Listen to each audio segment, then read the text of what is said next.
Hey, Brad Hobsaw's checking in with you. Here's what doesn't make sense. The market should be higher right now, but they're not. And so I'm sitting here looking at this thing. The reason why I say that, because there's been some breakouts on those resistance level in a bunch of different areas. Crypto and stocks, indices, the S&P 500, Bitcoin has broken out of a resistance thing. There's a green candle, but it's like, the thing is, we've had, okay, fundamentally, there's cooling tension on the war. Could it escalate again? Absolutely, but it's less than a 50% chance. It seems like things are starting to cool off. We don't have the shell shock as we did when the war first started breaking out. Okay, there's no major news that's negative right now, and the oil prices are coming down as well, man. I can't believe it. It's insane, dude. If you guys have to buy diesel, it's ridiculous. In my area, it's like $6.39. Come on, what are we doing here? Don't get me started on that. It's insane. We need those prices to come down. This is ridiculous. We're not at the same time, we're not seeing the strong upside follow through on those resistant breaking. Zoom out. Get on your chart, people, and start looking at the monthly, the weekly candles, the monthly candles, the yearly candles. Zoom it out, and you can see a little bit better that this kind of doesn't make sense, but historically it does make sense on the longer term frames. Now, it tells me something when I'm looking at all this stuff. The market is not reacting to good news. Period. Usually when there's good news, we see these little ticks going up nice and steady. We're all warm and fuzzy. Everybody's happy. It's not happening right now. So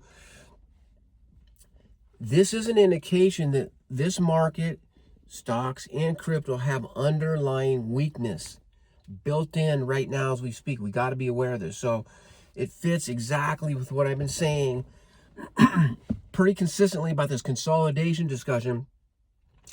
And the thing is, when we get the bounce, it looks strong for a minute. Okay, that, specifically on Bitcoin, but it's just this setup that, zoom back, you can see that it makes sense to move down further because we're in that downward trend. The bottom trend line, we're up towards the top of the trend line, and it's rejecting. It should be coming down. On a strong market, once we do bounce above that resistance, it's going to go higher and then retest that upper trend. It's not doing that right now. You can see it blow right back through into the zone. So, these are things short term.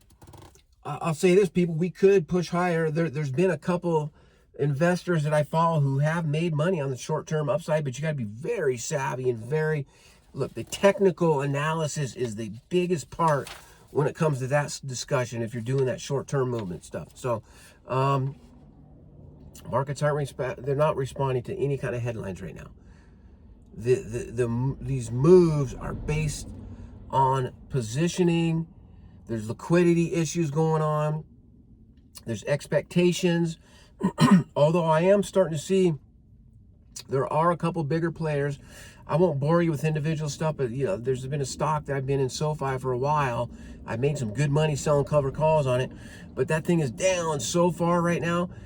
One of the CEOs is starting to buy again at the current levels that it's at. The valuation's getting better. It was valued for sure. Things are starting to become oversold. There's a lot of people sitting on cash, and I'm stoked because I had a Netflix stock. I was doing a poor man's cover call. I mentioned that the other day, and these techniques are amazing, people. I'm going to do specific videos in the studio on how to do this stuff.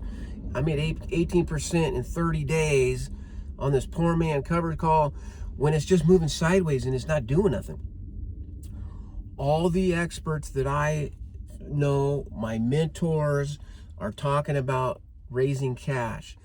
So that position closed. I didn't get called out.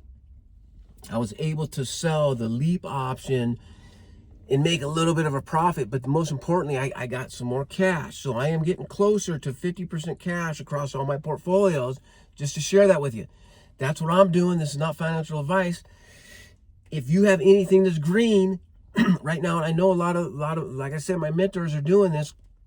They're pulling it off the table. There's going to be better opportunities, better valuations, better prices to get in this year. Okay. And so I'm tracking all this stuff. I'll watch the structure. People, if I see levels getting broken or any kind of confirmation one way or the other, I will share that with you. But don't be careful. This is exactly how markets, that word trap, bull trap and stuff like that, careful.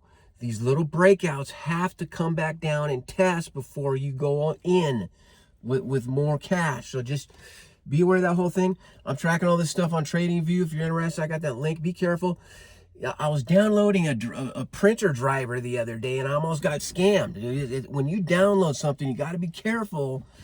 There's a lot of scams. I'm a computer guy, too. I was pissed. I was like, God, dude, how does this happen to me?